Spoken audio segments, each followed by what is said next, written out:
tomas de colegio, que es como decir una toma de conciencia, diciendo a nosotros los adultos hagan algo porque lo que tenemos no nos sirve.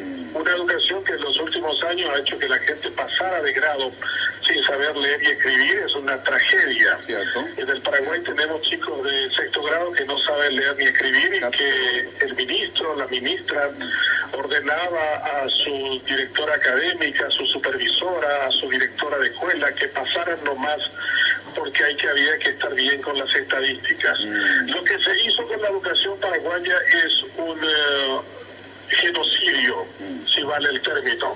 Hemos acabado con un par de generaciones y es bueno que nuestros jóvenes nos recuerden nuestras culpas. Casi siempre estamos buscando repartirlas, pero yo creo que hay mucha gente en este proceso de transición democrática que tuvieron suficiente tiempo para saber exactamente el daño que estaban realizando. Marta Lafuente, funcionaria del Ministerio de Educación por 20 años. La transición democrática tiene 26. Ya trabajó con Duarte Frutos, ya trabajó con Blanca Ovelar, ya trabajó con Galeano Terrone.